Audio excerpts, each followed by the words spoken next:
What's up, everyone? It's the interview queen Alicia Toot here, and be sure to watch True Heel Heat.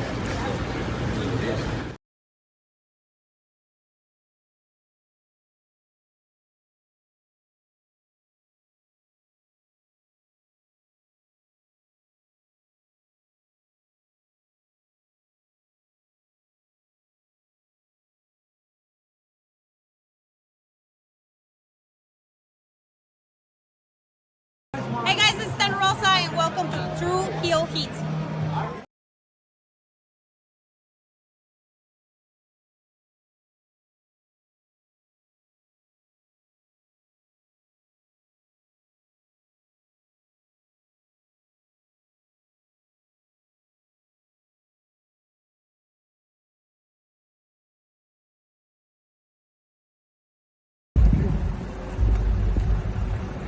Yo, what up? You know what it is. It's your boy AJ Francis reporting to you live from New York City, the birthplace of hip-hop. And I'm telling you that I'm only tuned in with True Heel Heat Wrestling. Holla at me.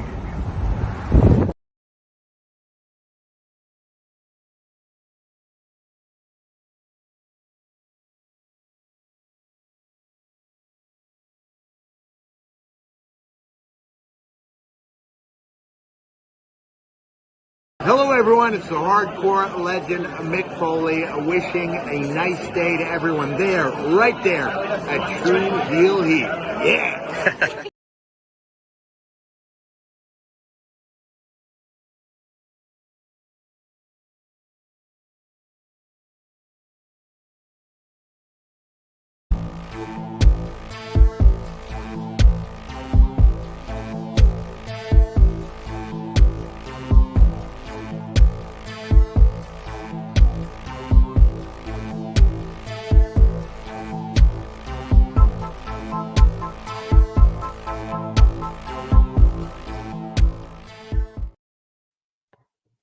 Hello, hello, hello. It is me, your True Heel Phenom, SP3. We are live on the True Heel Heat YouTube, Facebook, and Twitter for AEW All Out 2024 preview. Breaking down this Saturday show from Chicago, Illinois. And y'all know the deal. When we're doing an AEW pay-per-view preview, there's only one man that I always call. He is the face and the ace over at the Late Night Grin. He contributes to WrestlePurists. He is a legendary face in the wrestling media world, including his biggest title, the MJF's favorite Brit. The one and only Joe Hulbert is here. That might be a shoot now, bro. I don't know. I appreciate you having me. Great to be here. Pay-per-view week. It is part of our week now, right? Catching up on these. This one is funny because this is the first time we've done the all-in, all-out combo because last year I was, of course, in Chicago. Couldn't make the town for you. Also unique because I missed bell time today, which is not like me. Usually I get to the building nice and early, put my match together. So we're calling it on the fly. We didn't have time to run for our finish. So we're going to figure it out here on the air. But happy to be here. And we have a hell of a card to talk about, bro. Hell of a card.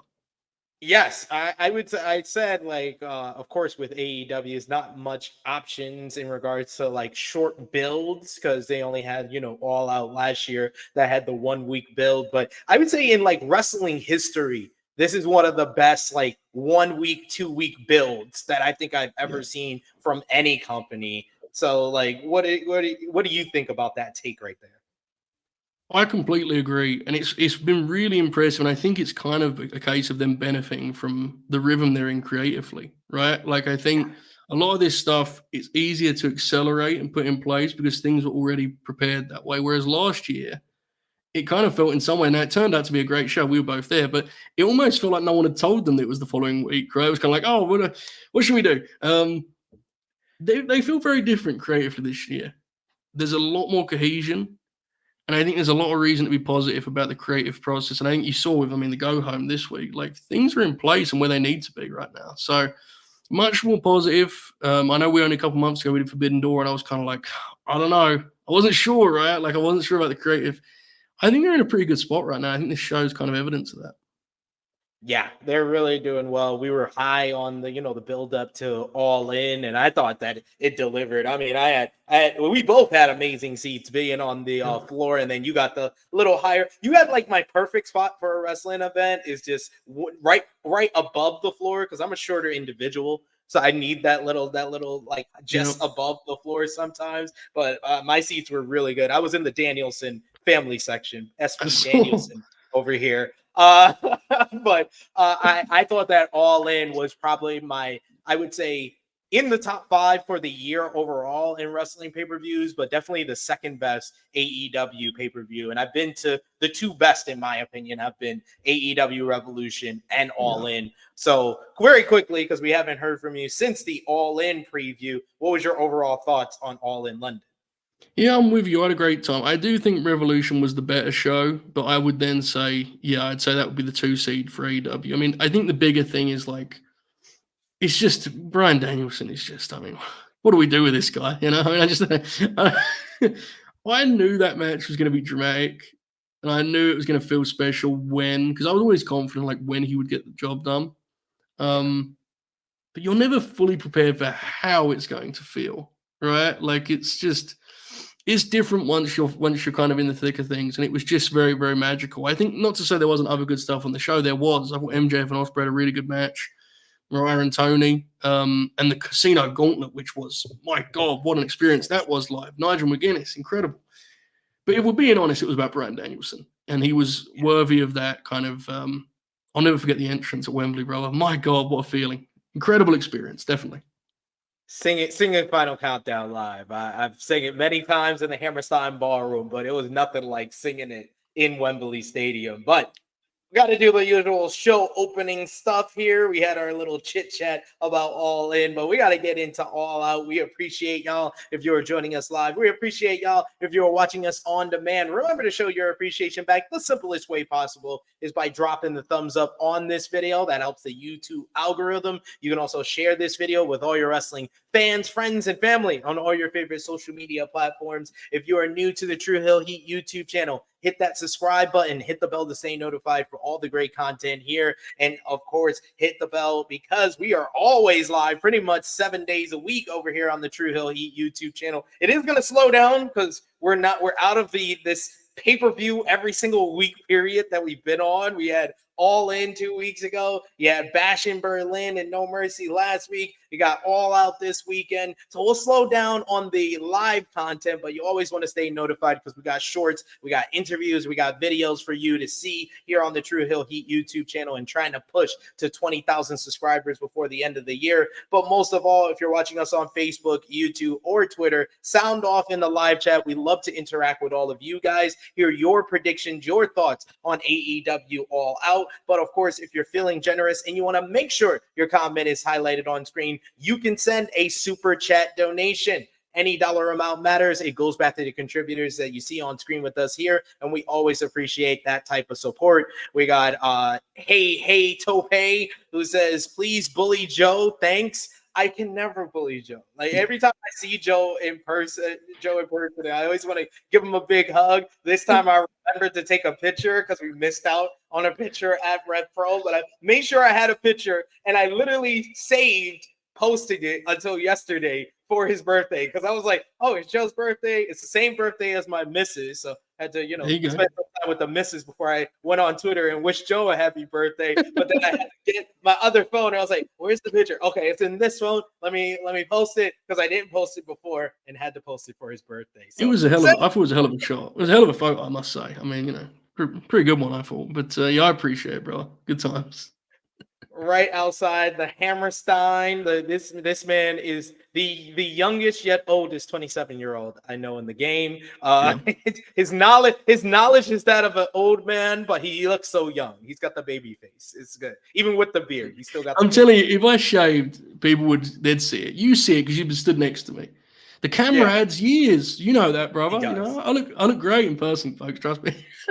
I always do it with my Mark Briscoe voice. I got a little salt in my beard, so I'm a little bit older than you, man. There you go. We got JJ. Haven't seen you in a while. Good to see you, good brother. He says, tremendous match you selected with KO and Steve Austin. Go over and check out the late night Grin Gold, the best value in the game when it comes over at Patreon. Joe's always doing great content, great work over there. And Joe is much like me.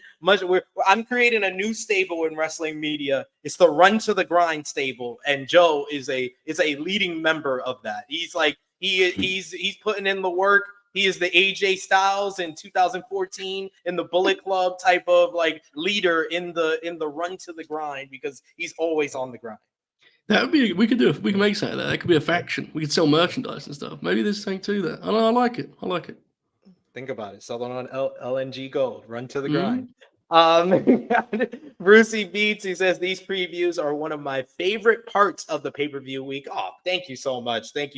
Always enjoy it when the AEW has a pay-per-view because I get to hit up Joe and talk to Joe, and we go obscenely longer than we're supposed to with what's going to be an 8-match card. Probably you'll be sitting here for about an hour, folks. Yeah, exactly. I felt bad yesterday because the great Stephanie Chase hit me up about doing a preview for Fightful, and before that, she's on vacation in Chicago, and she's like, I'm looking to do like half an hour. I was like, I'll try my best, Steph, but that's not generally how I operate, We didn't go an hour though. What did you check out? What did you check out? I we did like 55, which for me is, that's like a sprint. Yeah, tried my best. That is. This guy's working on his pacing over here and stuff. Look at this guy. Over on his old stomping grounds, the Fightful main channel. I see you. Some shout outs to Stephanie Chase, one of the greats out there. We got Bala B in the chat. He says, "Oh man, it's been a while since I've seen Joe. Looking real good, my brother. He's always looking good." We also got JJ who says All In was very good from London to Chicago. And JJ says SP3 going live is the key for a great show. I'm hoping that me breaking my all out streak, I've went the last 2 years, which for AEW drama, it hasn't been the best years to go to an all out, but I'm hoping me not going means we get no drama, but still a great show on par with last year, which I thought was one of the best AEW pay-per-views of the year. Definitely. We also got here, I Make Beats, one of our members of the channel. You can hit the join button and become a member of the True Hill Heat YouTube channel for just $1 a month. He says, don't forget the entire G1 just before all those pay-per-views. Sheesh. Yes. I was up very early watching the G1 and following along with that. We also got Ivey, who says, SP3, did Joe put on shades at 10 p.m. when you asked for an 8x10? It wasn't 10 p.m. It was more like 4 or 5. It was just before. It was during 0 hour that we saw each other because he was going in. He was in his seat much earlier than I was because I was talking with the wrestling guys outside of Wembley Stadium for like a good 30 minutes because we were like, do we really want to go in here? We want to avoid the turnstiles so we can mess up the count. So WrestleNomics put out the wrong count. Yeah, right. When we met, I had the shade. They were already on, right? And because later in the night when I took photos, I like actively put them on for the photo, which is one of the funniest things I've ever done. Like I met Arve and he was on. By the way, he was on the Late Night Grin Discord while he met me. So. We just it was a hell of a deal. But I put the shades on. It's 10 p.m. outside Wembley Stadium. Could not look more like an asshole. Incredible stuff. I love it. He also says shades were appropriate from the sounds of things in that case. There you go. You gotta understand. That's what the game is all about. But yes, as we always do with these pay-per-view previews, Joe, 0 to 10, what is your buzz level, your anticipation for tomorrow night's show from Chicago, Illinois? I would say I'm at least an 8. I would say I'm an 8. I don't want to get carried away. I think by the end of this, I could be higher, but I just think there's so much to like here card-wise, right? Like I think it's hard to be lower than that. Swerve and Hangman is definitely like the lead attraction. I will say, and we'll get into it here, Daniel Garcia and MJF I think is very compelling. So I'd say I'm an 8, but I reckon by the end of this I could be a 9. Yeah, I'm right there with you. I'm at a solid 8 out of 10 because it feels very akin to last year's All Out card where I'm like, that's going to be a banger. That's going to be a great match. That's going to be maybe a match of the year candidate. And I agree with the MJF Daniel Garcia. I said this over on Fightful Overbook with our good pal Jeremy Lambert. I said that's the result I'm most interested in out of everything on this show because it's going to be very telling of where Garcia's at with his contract, where this feud is going to go, because it feels like this matchup is not the blow off of the rivalry. That is just the start of a series of matches, but we will know better by how and Daniel Garcia wins or if MJF wins, where it's going to go next. Yes, absolutely. And there's a few moving pieces which we'll get into. Like you mentioned a couple, but I just think it's such a big match for Daniel, right? Like it just feels massive for him. And obviously he's had some big ones, but man, I'm locked in on that one for sure. Very excited. Indeed. But like we did with All In, where we talked about a collision matchup that may or may not have been taped. Just going to put that out there.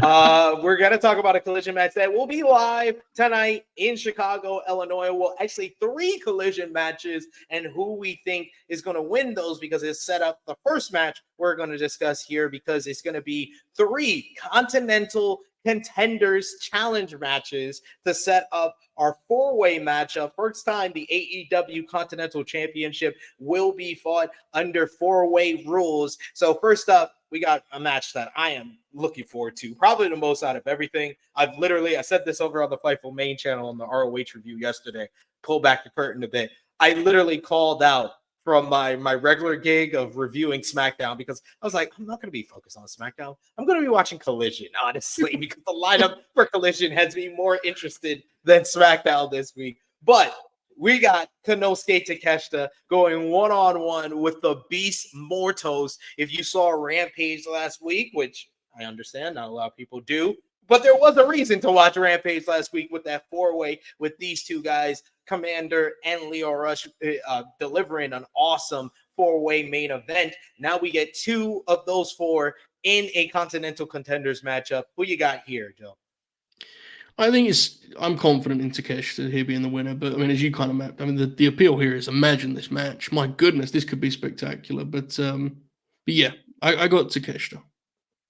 Yeah, I'm very confident in Takeshita. They kind of showed their cards a little bit with the post-match to the Okada versus Fletcher matchup with Takeshita coming out, kind of staring down with Okada. I think that if they can, I know most people are like, hey, if you got a dream match, you should do it now. You should do it like tomorrow on an episode of Dynamite. This is the type, Takeshita and Okada going one-on-one, that sounds like a C2 final for me. I want them to tease it as long as they can and then finally give it to us at the end of the year in the C2 finals between these 2.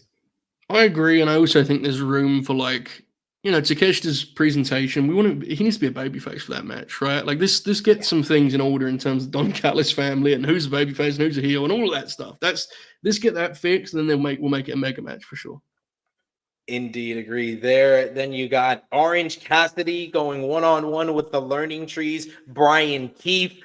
This was set up on Dynamite with an extra caveat as Chris Jericho's $7,000 jacket that was ruined by the orange juice back in 2020. Orange Cassidy says that he will give Jericho the $7,000 for that jacket if Bryan Keith will get the win. I am going to say here, my prediction is that Chris Jericho's not getting that money back. Orange Cassidy for the win.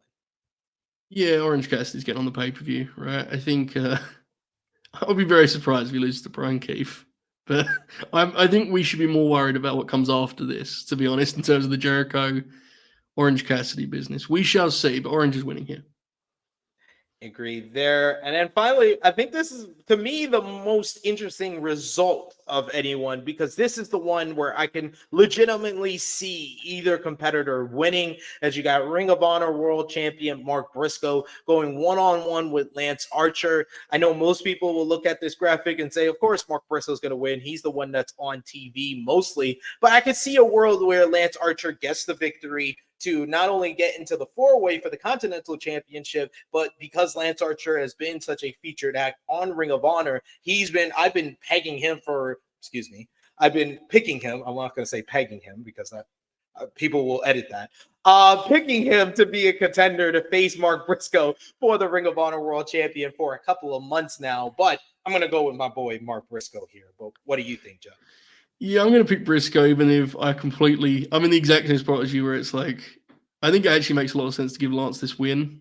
And I would love to see him and Mark have like a stip match for the belt, the Ring of Honor belt. Yeah. But it's more likely that Mark just wins, right? So I'll pick Mark. Go with the more likely of the scenarios. Mark Briscoe picking up the win for the both of us. So we seem to be on the same page there. We got a bunch of comments in the chat, like Nicky Boy, Negro Buck, Nick Jackson, who says it's not an AEW pay-per-view without Orange Cassidy, especially with Orange having that main event match last year at All Out, where I'm still shaking my head that AEW didn't capitalize on that. They literally dropped the ball with that. Yeah, feels like a lifetime ago, doesn't it? My goodness, feels like a long time ago. The 3 people that we were most high on coming out of that show was Orange Cassidy, Konosuke Takeshita beating Kenny Omega, and Ricky Stark with the match of his career against Bryan Danielson. And they literally dropped the ball with all. And you would think they would get one of those. But the other one that I admit was more complicated, but it's still funny, was one of the big headlines was the meat match with Hobbs and Miro. And obviously, again, more complicated, I admit, but it's wild, man. It's a great show, though. The show is great. It just has aged funny. It has aged very funny. Frantic Rail says OC for the win. We also got Christopher who says Orange Cassidy wins. And Negro Buck quoting the great Kazuchika Okada, who says, as Okada said, him versus 3 bitches at All Out.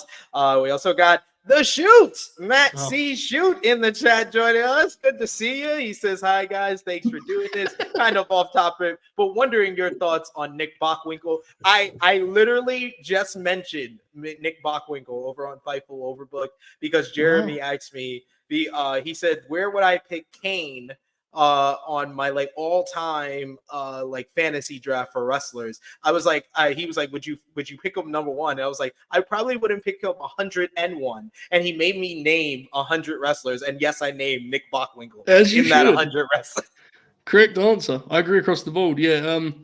The funniest version of this bit was when we had the great Walker Stewart on. I know you've had on here, and Matt showed up in the chat and was like, thoughts on Nick Bockwinkel, and you could tell that young Walker had not seen any Nick Bockwinkel, but he's he's way too polite to say that. So he was like, I've got some stuff to learn about Nick Bockwinkel. It was tremendous. But there you go. I hope that popped. You confirm shoot. Now go back to doing your business, wherever you were doing at this time.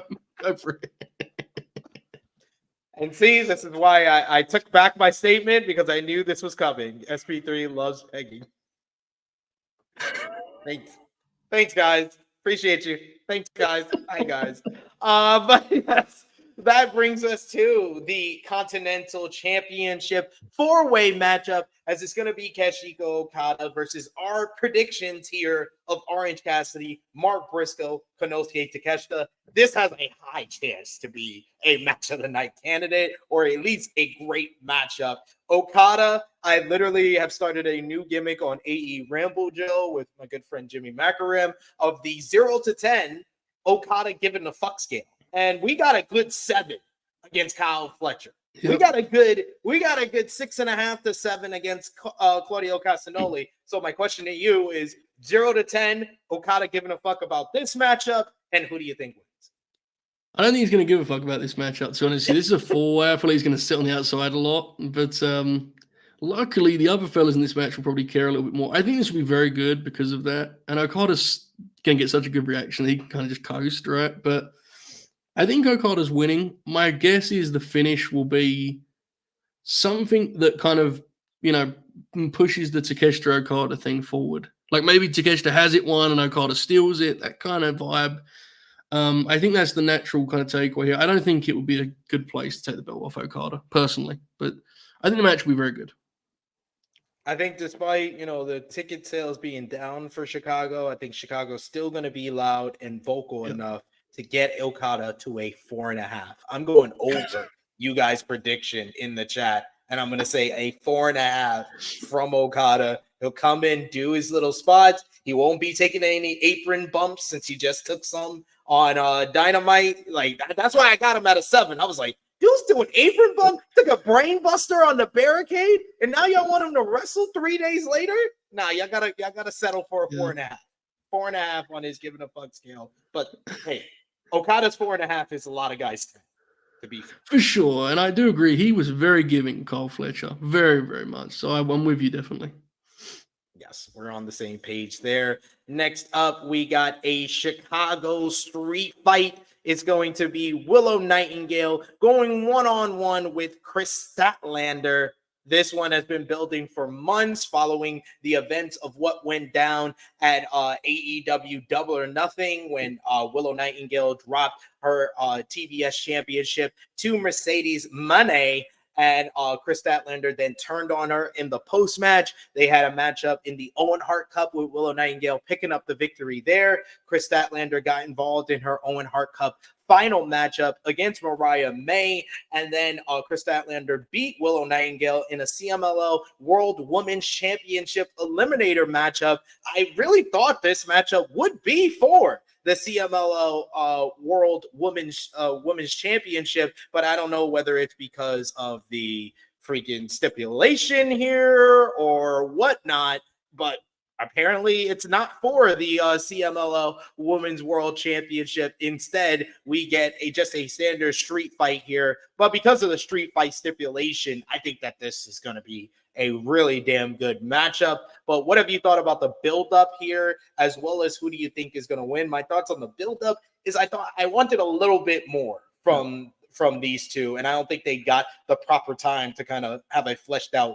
focused rivalry. I agree. I actually think, unfortunately, it's kind of been reflective of the way they did the turn, right? It was kind of like rushed. Like they did it after something else, after the Mercedes title win. It's kind of like, oh, she turned heel. Anyway, up next. Like, it's kind of been that way, and it's a shame because I think the performances have been good. I don't think they've shown like immediate chemistry as opponents, to be honest, but they're so talented, and here they have a stipulation, right? So I'd imagine it's going to be super violent. There's going to be blood. Usually when the women in AEW get a chance to do any kind of stipulation match, they swing for the fences. Yeah. And I'm pretty sure Chris Statler and Willow Nightingale are going to do the exact same thing. So finish is interesting. I kind of wonder if the CMLL belt not being on the line is a clue. But I think I would go Chris anyway. I think Willow is such a natural babyface, such a beloved babyface. I think she's fine losing here. You don't want to beat her too often, let's be clear. But I don't know. I think Chris would benefit a lot from a big pay-per-view win here, to be honest. I agree with you. I think that, this feels like the end of the road for this rivalry. And I think that Chris Statlander needs the victory a lot more than Willow Nightingale does. Willow Nightingale has already been announced. She's going to defend the CMLL World Women's Championship against Zezusis on the 91st anniversary on September 13th. She has that title. She's always getting feature spots in New Japan and in AEW, and you could literally hit her up with like one big win and have her be a challenger for a Mariah May, whereas Chris Statlander, I don't know what she does after this. So I would at least want her to gain something with the victory here. But my natural inclination is saying Willow Nightingale. My head is telling me Willow Nightingale for the win because it feels like the end of the rivalry. So I'll go with Willow here. But you're going with Chris, you said, right? I am, yeah. I think this is one of the harder matches to pick. I think the big thing here is I think we're all hoping they can kind of wrestle beyond the feud's level, right? They've kind of been pitted at a certain level. Hopefully this is like a big time hit, hopefully. Yeah, I agree. I think it's going to be a really damn good matchup, and I agree with Alex Powell, who says this show is going to be filled with puddles of blood. Indeed it will. Agreed. Then you got the matchup, the aforementioned matchup we were talking about just a little while ago. Former AEW American Champion MJF going one-on-one with his rival Daniel Garcia. It was at Beach Break after a few weeks of MJF and Daniel Garcia since MJF's return at Double or Nothing, showing a growing friendship with one another. MJF asked to be in Garcia's corner when he got the shot at the AEW International Championship of Will Ospreay, and it was Garcia who came up short after refusing to use MJF's Dynamite Diamond Ring. In the post-match, it was MJF who betrayed Garcia, low-blowing him, turning back heel, hitting him with the Dynamite Diamond Ring, busting him open, and then tombstoning him off the second rope to send Garcia out on a stretcher. He was out for 2 months until AEW All in London when Daniel Garcia stopped MJF from using brass knuckles. He apparently stole his Dynamite Diamond Ring for a first-class ticket to London, England, and then he showed up on Dynamite the following week, attacking MJF, challenging him to this matchup. The two men had a very entertaining promo exchange on Dynamite this week, but in the end, Garcia kind of looked like a chump because he came up, tried to start a fight with MJF, and MJF just cracked a bottle over his head, busted him open, and then tasted his blood with a kiss on the forehead. What have you thought about the build to this matchup here, and who do you think comes out with the win in Chicago? Well, I mentioned a moment ago that I thought Chris and Willow was one of the harder matches to pick. I think this may be the hardest match to pick, to be honest with you. I think this is very difficult. Garcia, to say he needs a big win would be an understatement, right? I think I love Daniel Garcia, but man, he's not had a ton of big wins, and it's been a long time since you could say he had them, really. He's lost most of his big matches. On the other hand, MJF certainly hasn't lost most of his big matches, but he did just lose at Wembley Stadium. And as much as I like Daniel Garcia, I think it goes without saying I'm a big fan, there is a pretty big gap between these guys generally in the way they've been slotted. Yeah. And so this is really tough to pick. I'm going to say Max wins via shenanigans. I'm not sure that's the right pick, but it's the one that I'm most confident in. I just don't know if they're going to beat MJF 2 straight pay-per-views, especially this close to each other. But I guess that could allow for some interesting storytelling. As you can tell, folks, I'm very torn. Very excited for the match. This is a huge one for DG. He needs to really show out here, and we all know he's capable of it. But, I mean, this is a big spot. Pay-per-view with MJF, I'm locked in on this. I'm going to pick MJF very reluctantly, I think. I'm going to go out on a limb, and probably my most controversial, despite what the chat seems to be on my side here, I'm going to go with Daniel Garcia for the win. I tend to always go like I did with when I talked about Chris Statlander versus Willow Nightingale. I do agree with you that Chris Statlander is the one that needs to win, but I went with my head more with Willow Nightingale. This one, I am going with the person that needs to win more, especially with how they did that angle on Dynamite, where anytime a babyface steps up to a heel and once they fight and just gets chumped out and just immediately taken down that quickly, I always feel, okay, now you have to give them the win to redeem them as a babyface in my eyes. So I think that Daniel Garcia needs this win, and you can do it in a way where the promo work, like what he did last week and what he did on this show, it is not about Daniel Garcia beating MJF. It's about Garcia getting revenge for the tombstone, and he really wants to power drive MJF to get that type of revenge and ruin his life. I think that you save that. You don't do that here, but you have Garcia kind of pull out a victory with a roll up, like reversing the brainbuster into a small package, or a power driver off the ropes into like a victory roll for the 1, 2, 3. And then in the post match, Garcia tries to tombstone him off the ropes, and MJF is able to get away, or MJF gets his heat back in the post match, where it continues the rivalry until we get to, I think the real blow off here is probably going to be like a Texas death match, and then Garcia finally tombstones him to lay him out and be the last man standing in that matchup. But for now, I think that Garcia needs to win, but in a way that saves the big payoff of the tombstone revenge for a later date. Yeah, we definitely agree that it feels like there's more matches ahead. And I also think we agree that whatever the finish is, there's going to be some evening out done in the post-match, right? I think, Like I picked Max by shenanigans, and then I was kind of wondering if DG would get his revenge post match. Yeah, I think there's going to be some navigation here in terms of like making sure everyone's happy, which is, I mean, sounds like pro wrestling to me, you know.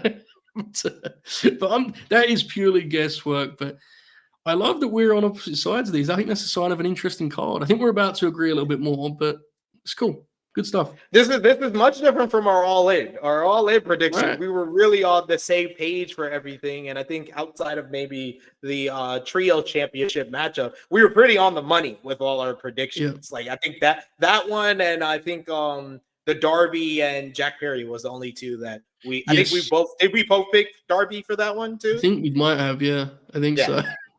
So those are the only two we got wrong here. And this one, we're on different sides for these because these are two, especially the last two we talked about. These two are kind of matches that can go either way, and you can see it either way as well. For sure. Absolutely.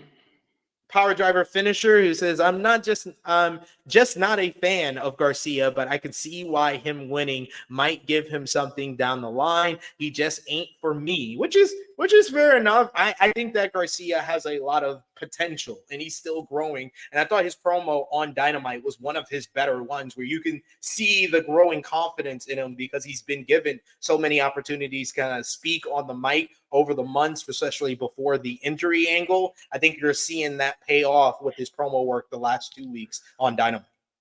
I agree. I think obviously a big believer in Daniel Garcia. I'm aware that he is like at this point kind of polarizing, right? A lot of people don't see it, and that's fine. It's subjective. I think there is something to him that I think connects with people, and I think they're only just starting to figure out what that is.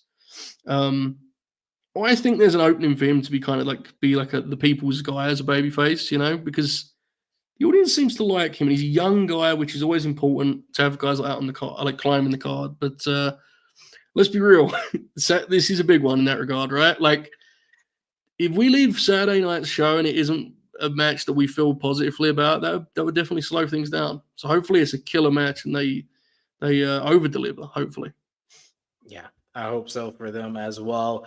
This one was probably the latest matchup that we had added to the card on Dynamite for the AEW World Tag Team Championships. Matthew and Nicholas Jackson, the Young Bucks, defend against 2/3 of the AEW World Trios Champions, the Blackpool Combat's own Claudio Castagnoli and Wheeler Yuta. It was at All In that Yuta and Claudio won the World Trios Championships in the London Ladders match with Pac, while the Young Bucks retained the tag team titles against FTR and the Acclaimed. And then on Dynamite this week, it was Pac, Claudio, and Wheeler Yuta picking up a trios victory over Orange Cassidy, Kyle O'Reilly, and Will Ospreay. Post-match, it was the Elite jumping the Blackpool Combat Club to get their hands on Bryan Danielson ahead of his title defense against Jack Perry at All Out. But in the melee, it led to the Blackpool Combat Club getting the upper hand and standing tall. And Claudio says that he's on a mission for gold. He won the CMLL International Grand Prix, winning the trophy in Mexico. He's won the Trios Championships at All In, and now he wants to add the AEW World Tag Team Championships. Not much of a build here, but I think that this has a high chance to be a sleeper matchup on this card. I thought we saw a little bit more of the Young Bucks of old at All In, especially Nick Jackson's performance. I thought that he was probably the best performer in that three-way tag team matchup for the titles. And I think that being across the ring from someone who is in my, honestly, Mount Rushmore of tag team wrestlers, like individual tag team specialists, Claudio Castagnoli is up there for me. He's just magical in tag team matches, and with Wheeler Yuta, who can be in a great matchup here, especially going against one of the greatest tag teams of all time. I think this has a high chance to be a sleeper matchup. So what do you think about the setup for this matchup, and who do you think wins on Saturday? Yeah, I agree with you, actually. I think this does have a chance to surprise people because a lot of people, because of the lack of build, have just kind of dismissed it. But I'm with you. I think Claudio in a tag match, I think, can have a good match with anyone, let alone the Young Bucks. So I think this could be very good. I think this match is probably most reliant on placement. If this goes deep in the show, I could see it struggling for heat. If it goes early in the show, I think we get the more positive version we were just discussing. So that's the key, I think. The Young Bucks, it would be very, very beneficial to all involved if they were to have a great match here. I think we'd all be happy about that. And The tag division would benefit from that, even though this is just a one-off and just like a random side mission. It's been a while since we had a great tag title match, right? So, like, hopefully this can be that. I think the talent is certainly there. I just hope that it's placed in a way that kind of helps it. If it goes early, I think it will be good. But the result, I mean, I assume the Bucks are winning. The question really is, what do they do after that, right? But I assume they're winning. Yeah, I think the tag team division needed a team like the Grizzled Young Veterans. I'm surprised that they're not on the card. We don't know what's going to happen on Collision tonight. Maybe they get added to an extra match because 8 matches on an AEW main card. It's just like, I'm like scared to be like, is this the real main card? Because this would be great. I think this would be a great main card. And I agree with you as far as the match placement for this one. This is probably the match most on this card that is very dependent on its placement in the card. I think there's one other matchup, which we'll get into, that is also kind of dependent on the placement of it. But this one, I feel like if it's like second, third match on the card, maybe even an opener, it would really be a highlight matchup. And like I said, a sleeper match. Yep, I agree completely. And Claudio is always one of those guys who's prone to, like, on any given night, he might just be the best wrestler on the show. He can kind of be that guy. So I'm with you. I'm pretty hopeful about this. I'm going to go with the Young Bucks to retain. And yes, the Young Bucks really need a great matchup, especially in this title reign that has been much maligned for good reason, with them not defending the titles for 4 months. And now they've defended it. This is going to be their third defense in like a month. It's like Tony Khan. This is why we make complaints, people, because Tony Khan is perpetually online and he hears us. He hears us when we complain about something, and he will make changes. And that's why we're getting 3 Young Bucks title defenses in 4 weeks. Yes, hopefully this one's good. Hey, I thought the 3-way at all in was good. I wasn't as high as it as Dave Meltzer, who gave it 4.25 stars. I liked it too. I actually think it seems like the people at home had a different experience to us, because I liked it too, and all my friends were like, it sucked. And I was kind of like, oh, I liked it, but that could have just been my FTR bias. I don't know. I liked it. Yeah, I enjoyed it because I thought that Nick Jackson gave a fuck. And I saw somebody in the chat, who, I think it was Negro Buck, who says, I think we need a Young Bucks giving a fuck scale as well. No, because them not giving a fuck is just a lack of passion. Like Okada not giving a fuck is that he's still getting paid. He's still getting paid regardless of if he gives a fuck or not. Like, we want the Young Bucks to give a fuck. I don't know if I want Okada to give a fuck. That's why the Okada giving a fuck scale is fun. That was the Young Bucks giving a fuck scale. It doesn't sound as much fun. I get that. Yeah, there's a charm to Okada where it's like, it doesn't feel the same with the Bucks. I understand that. Yeah, I understand.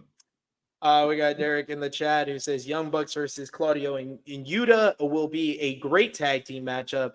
Bucks will be heavily booed in Chicago, and that's what I think. Why I'm calling, I think it can be a sleeper matchup is because of the Chicago fans. And I remember I have fond thoughts of the Bang Bang Gang versus Young Bucks and FTR matchup from last year's All Out. I think that's the match that was great, that is least talked about from last year's card. But that was great because the fans were giving them heat. That's when we got the first Crimea River chance during that matchup. Like, yeah, that's why I think that this match will be really good.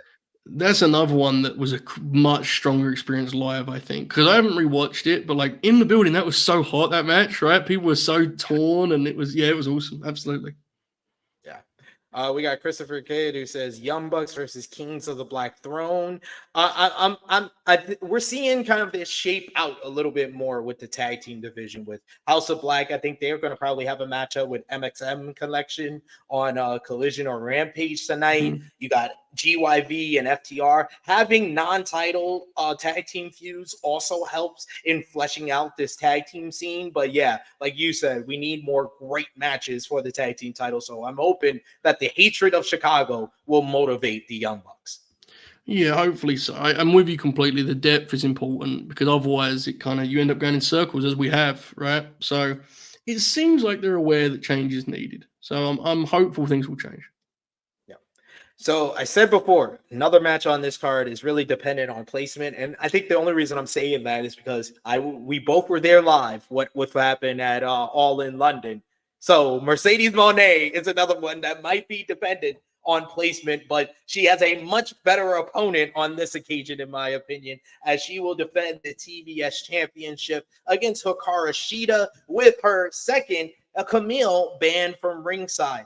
This came to fruition when Hikaru Shida won a four-way number one contenders matchup against Thunder Rosa, Serena Deeb, and Queen Aminata on last week's Collision. From there, Shida basically talked to Christopher Daniels about her last match with Mercedes Moné ahead of All In, where she came up just short in a good matchup after Camille got involved, and Christopher Daniel made the decision to ban Camille from ringside. So it will be one-on-one Mercedes Moné and Hikaru Shida. I think Mercedes is motivated now, though. I think having her first kind of dud or disappointing matchup, wherever you stand on it, I don't think Mercedes and Britt was as bad as they think, and AEW seems to think, because they completely retcon this whole matchup. They have not talked. They act like it did not happen at All Ins on television since it happened. I don't think it was that bad, but it was disappointing, and it was the worst placement of any matchup on the All-In card. It followed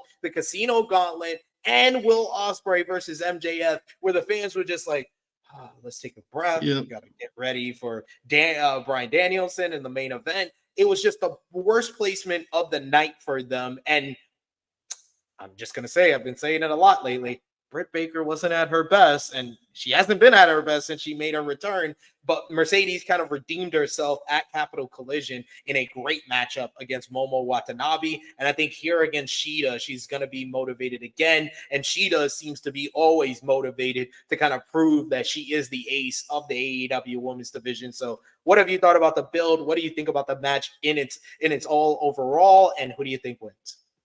Yeah, I'm with you. I think I liked their TV match, but it felt very much like a preview of a pay-per-view match, right? So I was kind of always hoping this would be where we got this. So I'm glad.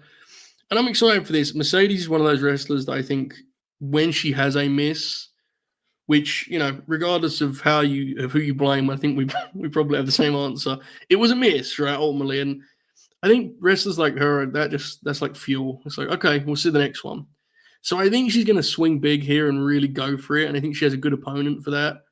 I think Shida also is someone who, you know, is always looking to kind of get her spot in the division back, right? She's kind of on and off sometimes. Lest we forget, at one point, she was like the certified ace of the division. And things have changed, and there's a chance for her to still be in that conversation. So I think they're going to really go for it here.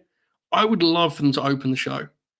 Just work with a clean slate, go out there, fresh crowd, have a 20-minute match. There's no interference and such, or like at least until, you know, there may be some shenanigans on the finish. I know that the stip is Camille's out of commission, but this should be really, really good. Mercedes is going to win, but in many ways, the intrigue here is more about how this match gets over and how well it goes, because it should be really good, right? I mean, the TV match was good, and it was honestly, it looked like effortless for them to have a match that good. So I'm very hopeful about this. Yeah, I'm thinking, especially if like you said, if it's early in the card, like an opener to the show, that would probably be the most ideal spot for them. And kind of like Tony Khan telling Mercedes, "I'm sorry for All In. I'm sorry." Like that's on. He'll take the most blame. That's on me for the match placement, and then second, it's on.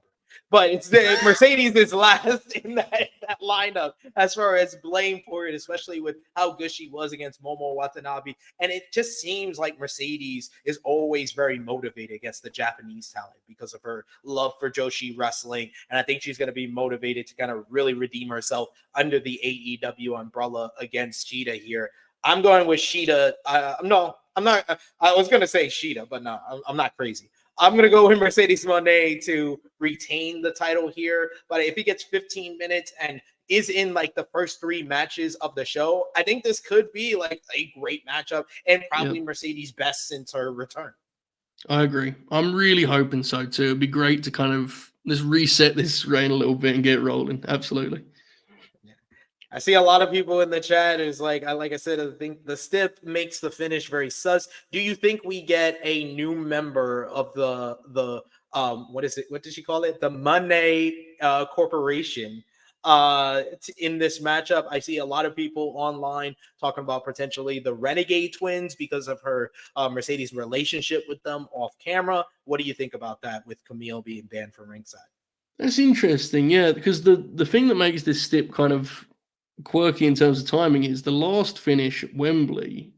They did the deal where Camille was she was kicked out and ejected, and then Mercedes won anyway. So it's kind of obviously I understand that wasn't the case against Shida, but I could see them doing a deal with it just being a ref bump, and then which I would honestly avoid. I don't know. I hadn't considered the Renegade Twins because I remember that report. Yeah, I think Mercedes may just win with her finish. Hopefully the finish looks good this time. Very up and down with the finish, I think it's fair to say. Hopefully it looks good. After Capital Collision, I'm like, just do the money maker into the statement maker. Like, if it's like a 1-2 punch, it's a little bit better. Even if it doesn't look good on the money maker, her wrenching back on the crossface for the statement maker is a better finish, in my opinion. Yeah, it's been very hit or miss. And honestly, in AEW, it's missed more, sadly. There's been some very clunky ones, so we'll see. Now, if any matchup has the potential to be the match of the night, it is this one. For the AEW International Champion, Will Ospreay will defend against the bastard Pac.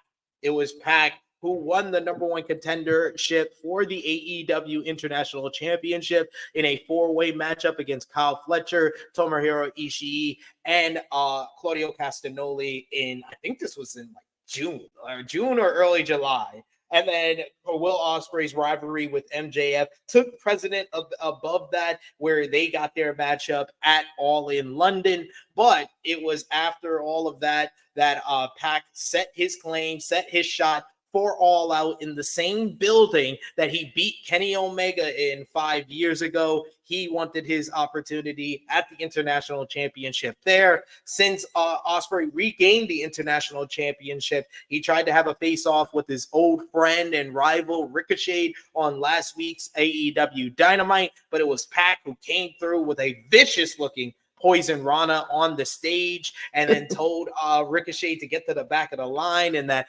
Ospreay was his. And then they were involved in a spectacular trios matchup on Dynamite where they had sensational chemistry with one another with the different sequences they had. They fought to the back where the bastard brainbustered the AEW International Champion on a production crate and told him, I warned you, William. I love when Pac calls people by their proper names. This should be absolutely phenomenal. Joe, what have you thought about the build? What do you think about this match overall? And who do you think wins on Saturday? Yeah, they've done a good job of kind of heating this up, microwaving this, I guess, almost, right? But I think a lot of the appeal of this, honestly, it's just Pac's reputation is such, and what we think of both wrestlers is enough that this has got appeal regardless, right? This doesn't really need an extensive build. This is just, it's a big time match. There is a part of me that wishes in a different timeline, perhaps, that they could have had this match in London, because I think it would have been a cool moment, right? But I think it worked out well enough in the end. And it has a chance to steal the show, as you said. We've seen the chemistry in the past. I know they had the match in Rev Pro, I want to say in like 2019, right? Yeah, that was 2019. Yes, feels like a lifetime ago. And I'd imagine this is going to be spectacular. Finish-wise, it feels pretty clear that Will Ospreay is going to keep the belt. He's only just regained it after all. And as you mentioned, Ricochet, they've already kind of told us that's coming up, whether it be Grand Slam or Wrestle Dream. So confident in the finish, Ospreay's going to win, but the real thing is just how great is this going to be? It feels like it could be an instant classic for sure. Yeah, I'm really looking forward to this one. And my daughter apparently is looking forward to this one as well. Excited also. Very excited. This has the potential to be up there with Ospreay's best matches in AEW. I think he's going to be hard-pressed to top what he did with Bryan Danielson or even what he did with Swerve at Forbidden Door. But I think that, or Takeshita at Revolution, he has 3 Match of the Year candidates already in his AEW run. And the match with his 2 matches with MJF, it got 5 stars as well. So I think that this one though it's kind of like bar or ceiling is 5 stars. Like that's the type. His floor is like 4.5.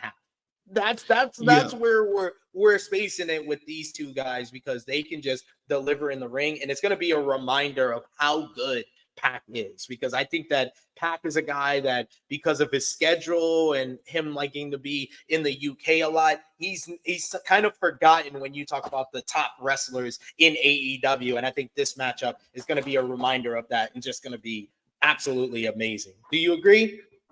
Okay, say hi. Say hi to Joe. Hi, Joe. I'm gonna go to the Yeah. airplane, apparently. That works. I agree with you.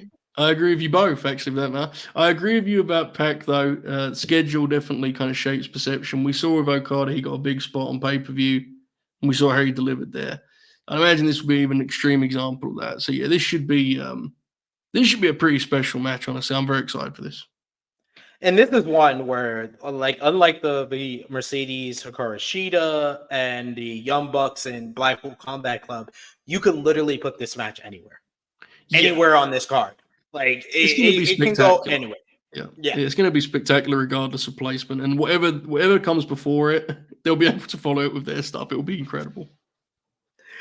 We do have a super chat donation. Thank you so much, JJ. Grins and vibes, indeed. You appreciate the vibes you're sending to us here. He says every corporation needs Shane McMahon. Make it rain with Okada has potential to have the best backstage skits. I said when the Shane McMahon picture and news came out that Shane McMahon is a perfect fit with the Elite, in my opinion. I think that him being their special counsel or the mystery investor for the Elite just makes a whole lot of sense, and they could take over the company in that way. I think Shane McMahon may be the mystery investor, but not for the Elite. I think it may be for another group that is currently taking shape.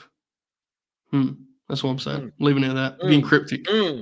I think you might be talking about a Mr. John Moxley, but we'll see in the weeks to come what you're talking about here. Thank you once again, JJ, for the support. And Valabi says you will always be Jobber JJ to me. Oh, look at that. Number one in his heart. Derek says Ospreay not going to be 100%. I think the brain buster on Dynamite is going to lead to kind of Pac's focus being more on the neck. And after the Poison Rana too, the Poison Rana and the brain buster over the last 2 weeks, you can tell his focus is going to be on the neck. Yeah, the Poison Rana attack is one of the craziest things ever. That was insane. I was like, you're taking Poison Ranas right on the stage after you just had that crazy match with MJF, and you're about to have another crazy match with Pac. All right, Will. All right. It doesn't surprise me. No, nothing surprised me with Will Ospreay at this point. But let's talk about the matchup that a lot of people thought was very controversial. Choice for the AEW World Championship. It will be Bryan Danielson making his first defense of the title since saving his career, keeping his career alive at All In London, defeating Swerve Strickland in one of the best matches of the year. He will defend against the scapegoat, the TNT champion, Jack Perry. It was Perry who answered Bryan's open challenge for the AEW World Championship on the Dynamite following All In. He laid him out. He talked about how Bryan could have saved him when his career was drowning earlier in the year. Bryan is part of the disciplinary committee that suspended him from AEW. And since then, Jack Perry has returned, joined up with the Elite, and he was the last man to pin Bryan Danielson in the middle of the ring at Anarchy in the Arena at AEW Double or Nothing. Jack Perry had a lot to say about his history with Bryan Danielson, as he was also in the ring with him when Bryan made his debut in AEW 3 years ago in Chicago. And now they are going to be in the ring with the AEW World Championship up for grabs, while Bryan says he's going to do a favor to everyone around here and kick Jack Perry's fucking head in. What have you thought about the build up to this matchup, the choice of Jack Perry as the first challenger for Bryan Danielson, and who do you think wins on Saturday? Yeah, this was an interesting one. This was a lot more this produced a lot of discourse, it's fair to say, right? This is very, as you said, controversial. And look, I have to say, I kind of had just assumed that Christian was going to be the match, which personally I really wanted to see because I loved Bryan and Christian's collision match.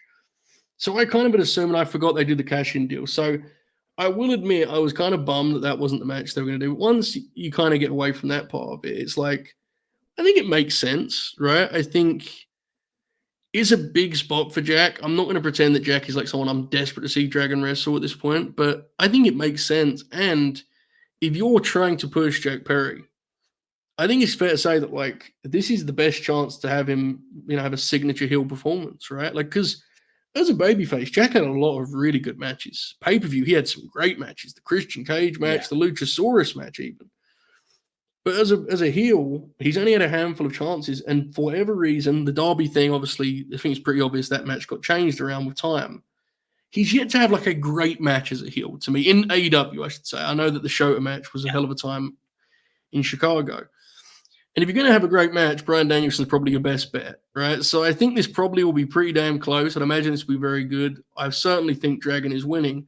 The only thing I would say about this, I hope the atmosphere is like Windy City Riot and not a more, I hope it isn't just the crowd like chanting back and forth about Punk the whole time. Yeah. It's a Bryan Danielson match, bro. I don't need it to be about CM Punk. That's the only thing. But the Windy City Riot atmosphere was great. So hopefully it's like that and they just boo Jack and he plays with it and has fun with it because he did a great job with that before. So I'm optimistic. I think it'll be very, very good. I think it's pretty clear Danielson is winning. That's where I'm at. Yeah, I think I was more high on this than a lot of people because I thought that it just made sense for someone like a Jack Perry with a 2-week build going into the show. He's the last person that beat Bryan in the ring in AEW. He is someone who just picked up a win against the number one contender Darby Allin at All In, and also him in Chicago against the best wrestler in the world, in my opinion, Bryan Danielson, is, yes, like you said, his best chance to have a signature heel performance under the AEW banner. He's had his great matchup with Shota Umino at Windy City Riot, and he did well as a heel overall in New Japan Pro Wrestling, but it hasn't seemed like he's gotten the proper focus and attention since coming back from his suspension in AEW. They did a good job with the build up to Double or Nothing, with him being a central figure, a featured act within the heat, within the angle with the Elite versus AEW. But after Double or Nothing, the whole entire Elite storyline fell apart, and he was the biggest victim of that because he wasn't on TV every single week. And if he wasn't going to be on TV every single week, I would have liked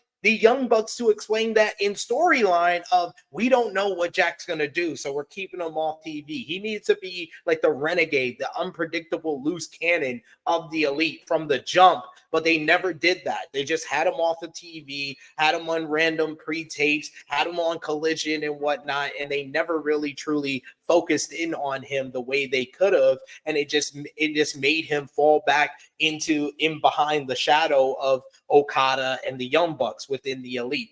This is his chance to really stand out against one of the best wrestlers ever, and in Chicago where he's going to get heat. So I'm hoping that they get the right amount of time. They can be the semi-main event right before the big blow-off matchup, but you got to have some time scheduled out. That's why I'm kind of hoping, and fingers crossed, that we just have 8 matches for this main card. Because if we have 8 matches for this main card, that means that we won't be having anybody get cut short. Everybody will get the proper amount of time, especially this match that needs it for Jack to come out of this looking like a star and looking like someone that can have a very great TNT championship run, because the run so far hasn't been up to snuff, hasn't been much of anything, but they need him to have a great performance here, and Bryan is the guy to do that against him. I'm going with Bryan Danielson for the win, obviously.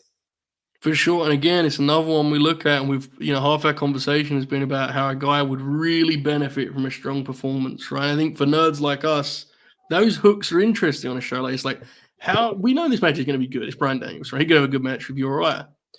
Well, maybe maybe not me, but can Jack have a classic, right? That's the thing I think we're all looking at. I'm really excited to find out because we've seen he's very, very talented. It's a matter of doing it as a heel, and this character will be interesting. Yeah, I do agree there.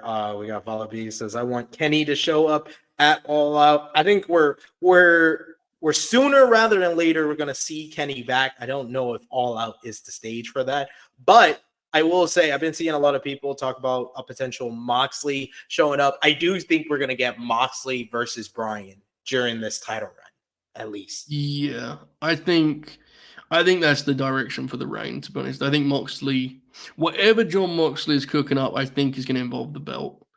The Darby thing is interesting, though, right? Because Darby has the next shot, and that part does intrigue me. But yeah, I think there's a chance you see. It wouldn't surprise me if Moxley's like an angle on this show of some kind, just because they're trying to create chaos with this, right? Like, where is he going to be? What's he going to do? So we'll see. I can see him coming out, maybe attacking Bryan after Bryan picks up the win, something along those lines. I will say before we get into the main event, I do think that this is the first show more than because we talked about, potential people that could have been in the Casino Gauntlet during our last preview for All in London. And, a lot of people brought up a Bobby Lashley and MVP showing up. I think the Hurt Syndicate, this is the first pay-per-view that I think it's a chance that we can see them make their debut in AEW. I agree, and I will get into that more as we talk about our main event. There we go. Well, let's get into the big showcase matchup. Lights out steel cage match. Hangman Adam Page versus Swerve Strickland, part 4. This one is what everybody is going to be buying this pay-per-view for, what most people are buying a ticket for in Chicago. This is seemingly the blow-off of a year-long story that many people are calling the greatest rivalry in AEW history. It was 1 year ago today that Swerve Strickland interrupted a Hangman Adam Page interview and said that Page seems lost. He seems like the 4th guy in the elite. He's been wearing the same gear for so long, and if Swerve had the opportunities that Hangman had got, he would be the first ever Black AEW World Champion. From there, they faced each other at Wrestle Dream, where Swerve was able to defeat Hangman in the biggest win of his career to that point in his home state of Washington. Hangman then got a measure of revenge by costing Swerve a number 1 contenders matchup for the TNT Championship against Bryan Danielson. And Swerve took things to the next level by invading Hangman's house, breaking and entering, talking and cutting a promo on Hangman's young baby and throwing a t-shirt on him, nearly suffocating the poor baby. Then they had a great contract signing where Hangman made Swerve bleed. Swerve signed a contract in his own blood ahead of a Texas death match between the two men. That was one of the most violent, bloody wars in AEW and wrestling history that featured drinking of blood, cinder blocks being broken over people's heads, Hangman being hung by a black man, and Swerve Strickland went 2-0 against Hangman Adam Page. But after that loss, Hangman started to slowly deteriorate. He took some time off, but when he came back, he didn't seem the same. Swerve was always getting under his skin, and this led to both men trying to go after the AEW World Championship, but more Hangman trying to stop Swerve from going after the AEW World Championship. They faced each other in a number 1 contenders matchup in February that went to a 30-minute time limit draw. And when Swerve wanted 5 more minutes, Hangman refused and said that you couldn't beat me. You don't deserve to be the number 1 contender for the AEW World Championship, which led to a double turn between the two men, with Swerve becoming the babyface, loved and adored by the fans, and Hangman's anger and obsession with stopping Swerve from becoming the AEW World Champion, turning him heel. These two men then faced each other in a 3-way matchup with Samoa Joe at Revolution, where Hangman tapped out just to avoid Swerve from winning the matchup to Samoa Joe. But with Hangman away, with his wife giving birth to his second child, it led to Swerve beating Samoa Joe for the AEW World Championship at Dynasty. Hangman eventually returned in July and set his sights on dethroning Swerve for the championship, but came up short in the Owen Hart Foundation tournament. But it did not stop Hangman from getting involved in the main event of All in London, causing a distraction from Swerve, who eventually lost the AEW World Championship to Bryan Danielson, and Swerve made the challenge for this steel cage matchup at All Out. And that led to one of the greatest show closing angles in AEW Dynamite history, as Hangman cut his best promo, in my opinion, to date. Was like a bedtime story meets freaking retelling of Swerve's childhood, invading Swerve's childhood home that he bought with his bonus money from his new AEW contract, and then set it ablaze right in front of Swerve's eyes as he watched on the big screen in a amazing visual that is out there. Everybody can see it. It was on our cover for AE Ramble this week. This, in my opinion, after the burning of the house, I was like, okay, I give up the fight. This is the greatest rivalry in AEW history. Like, Hangman and Kenny Omega is definitely up there, and you can argue that's number one. You can argue MJF and CM Punk, Tony Storm and Mariah May get some votes from the women's wrestling crowd, but these two guys have put on complete cinema, and the fact that we've gotten a double turn, and the man that Hangman was at the beginning of the rivalry is not the man that he is today, and neither is Swerve. The evolution of these characters over the last year, and it all culminates in a unsanctioned, lights out steel cage matchup. This is one of the best programs in AEW history, and in my eyes, the best rivalry they've ever done. Joe, what have you thought about the build-up? Who do you think wins the main event of All Out? Yeah, I agree completely with the praise. This is definitely among the best things they've ever done. And like the value it's had to both guys' careers, right? Swerve, it's the feud that made Swerve, that got Swerve to the main event, right? Before that, he was on his climb, and this accelerated that climb dramatically. Hangman, on the other hand, was kind of stale or stagnant at least, and it got this feud, got him going again, and now he's one of the main characters again, as he should be. So yeah, there's a lot here for sure. This match is interesting in that I think we all have super high hopes for it and are pretty confident it's going to be great. The real question is, how do they approach trying to top the Texas Death Match, right? Because in terms of violence, I mean, there's a lot. That's going to be a challenge. Let's be honest. They went pretty crazy in that deal. I don't doubt them for a second, though. I just wonder how nuts they're going to get here. The finish on this is really interesting because it kind of feels like Hangman needs to win, to me anyway. But because, I think Hangman, you came back, he lost the Owen final, and I just think generally, he's obviously not won in this feud. It feels like he needs to win. So then the question is, what is your finish? And this is where we circle back to what we were talking about before. I just wonder if maybe, just maybe, this is where we get the Hurt Syndicate and someone, maybe this could be a mystery, could play out on TV, someone, brings them in to take out Swerve Strickland. And you could even do the deal of Bob Lashley ripping the cage door off, which, I mean, if ever there was a wrestler to rip a cage door off, Bob Lashley's the guy for that, right? Imagine how cool those dudes would look coming down for that. And then you spin Swerve off into a different feud, because I don't know if it suits. The reason I like this idea is Hangman winning via interference but never admitting it and being a complete hypocrite is kind of money, right? Like, yes. Swerve's like, let's wrestle again. You needed help too. And he's like, no, it's done now. It's over. I won. It's finished. I think there's something to that. So I think whatever the finish is, there's going to be some layers to it. There's going to be some different elements to it. I don't think either guy's going to just win with their finish in this deal. I don't think that's where we're going. So very intrigued. I'm going to take Hangman in what could well be a match of the year candidate, no doubt. This could be incredible. I mean, look at their track record together. This should be special. This should be, like you said, a match of the year candidate. I like the idea of the Hurt Syndicate kind of being the next rivalry for Swerve to kind of just venture off and splinter off away from Hangman for a while.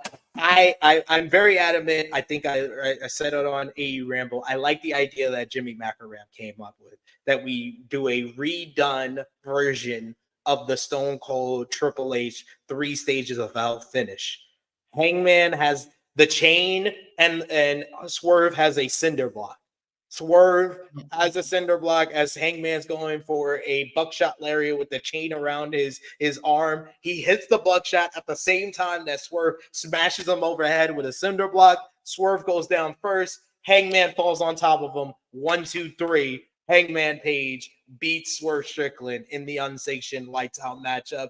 You can have Hangman go off, and then I would close the show with the Hurt Syndicate probably coming out and jumping Swerve, so Swerve can venture off and focus on that for a while before he's back in the AEW World Title scene. And maybe this victory is the reason why Hangman would be the next challenger for a Bryan Danielson down the line. But I think you can't go wrong either way. I think that there is a story here if Swerve wins that Hangman just can never get over the hump, can never beat Swerve until maybe this is a match that you revisit with the AEW World Championship on the line. That's the only thing left for them to do in this rivalry is face for the richest buys in the company, the AEW World Championship up for grabs, because the AEW World title is such a central figure in this whole rivalry, because that's what it's always been about with Swerve. He said that if he had the same opportunities as Hangman, he would have been already the first African-American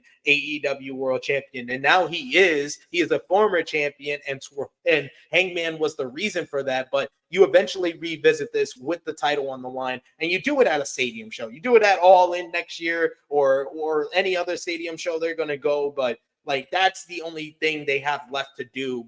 But this is the blow off for 2024, I think, right here. I think so. Yeah, I think it's going to kind of have to be, because I assume in the main event, these guys are going to go absolutely insane in this match, right? I think there's probably going to be a jump start. They're probably going to brawl through the people before they even get in the cage. Like, I think there's going to be 1,000,001 bells and whistles here, a bunch of set pieces and stunts. It's going to be crazy. And I don't think you can doubt these guys, right? They're pairing. They've been absolute magic together. So I'm very excited.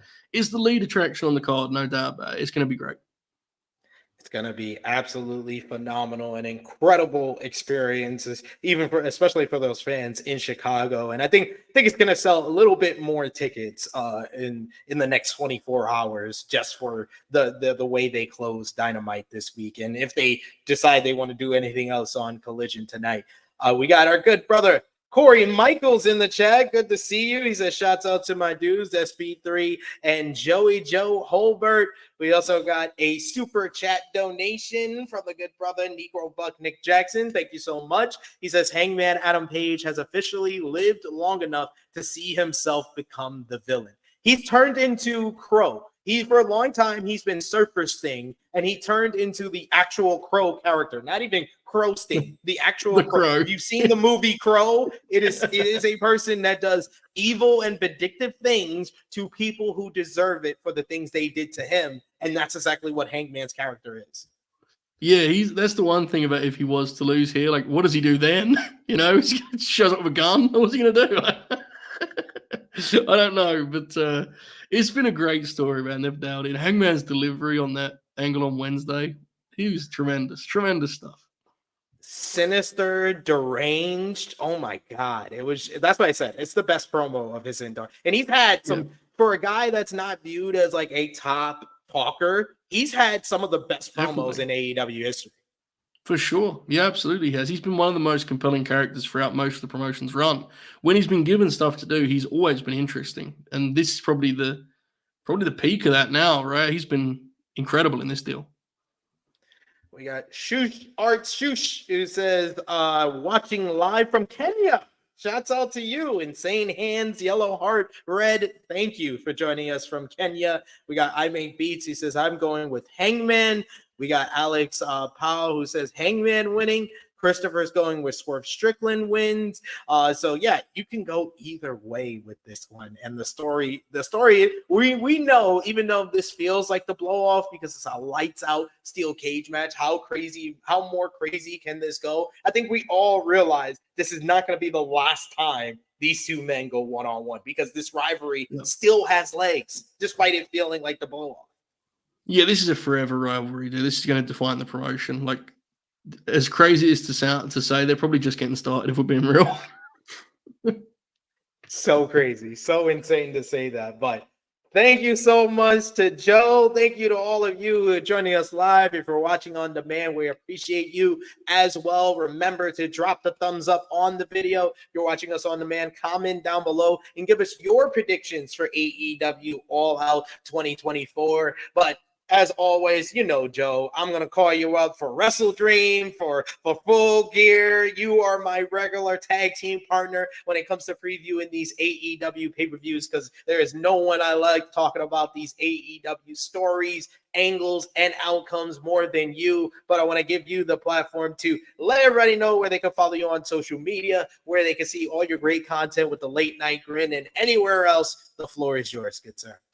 Appreciate you, brother. Yep. So at Joe Hulbert on the Twitter gimmick, and content-wise, over on Late Night Grin tonight at 11:05 Eastern, we'll be previewing the exact show that I just previewed. So if you're wondering how I could alter the things I said as the host, very exciting times at Late Night Grin. We've got a 5-man panel, so you get some other opinions too. And then tomorrow on LNG Gold for the Grinner Circle tier and up, we are doing a watch-along for All Out, which, as you can imagine, you'll be very aware of this, that show is going to end at about 5 a.m. here. So Yes. Imagine the state of me as I leave the StreamYard after that watch along. So, Late Night Grins, where you can find my usual stuff, and I'll pop up on WrestlePurists on occasion also. Indeed. He's one of the best in the wrestling media game. So go out of your way to follow his content, support his content over at the Late Night Grin Gold for sure as well. You can follow me on the Twitter machine at TrueHillSP3. Follow the gang, Facebook, Twitter, Instagram, TikTok at TrueHillHeat. All of our content, we usually send out tweets before we go live. If we got some shorts as well, you can see that over on TikTok if you don't watch it here. Over at patreon.com/TrueHillHeat. We got exclusive content. We're going to have a TNA Emergence video that I think is going to drop either tonight or tomorrow before we go live for the True Hill Heat flagship podcast. Join us live for that, 11:05 a.m. Eastern time. Myself, Miss Chrissy Love, and the True Jaw Josh giving final predictions for All Out, but also talking about Odyssey Jones and the whole saga over there in WWE. We'll be talking about the fallout from Bash in Berlin and No Mercy, Julia's debut, Kevin Kelly and the Tate Twins suing AEW. A lot of lawsuits this week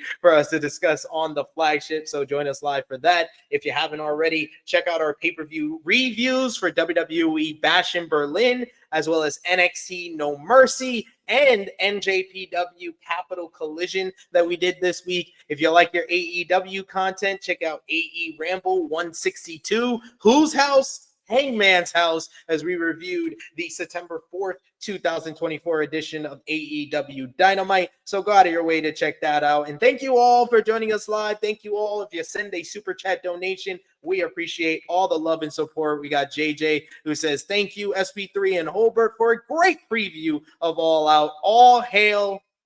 Thank you, good brother. Thank you. And thanks, everybody says, our good brother, I Make Beats. Louis, have you just become a member? Thank you. We appreciate you. I didn't see that before. If I didn't send the love, thank you for that. He says, Hangman dying, I guess, dying, then coming back like Stinkmeaner to haunt Swerve. That's where we're really at. That's what we need to get to. That's where we're going to go. But for Joe Hulbert, it is me, your True Hill Phenom, SP3. This has been our AEW All Out 2024 preview. We are signing off until next time. Later, y'all.